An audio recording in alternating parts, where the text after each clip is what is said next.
We were helped tremendously by the Commercial Taxes Department in Telangana, the Government of India's Customs Department, our own Honorable Member of Parliament, the Chief Secretary in Telangana, who all worked together through the night to enable us to get our consignment out of the airport in real time. And with the entire team of Sahayatas working overnight, we assembled these concentrators that you see here. These are very high quality concentrators made in the United States, approved by the NHS in UK and sent to India for its specific requirement. The other name that I must mention is Mr. Maqsood Khadri, who also of IMRC, who had helped set up a very large NGO collaboration and NGO network a couple of years ago. That entire NGO network came together.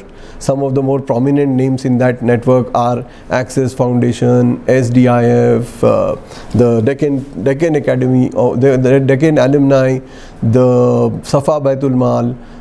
We have a total of about 24 NGOs that came together and are now spread out across the country, taking these oxygen concentrators to those people who are actually gasping for breath.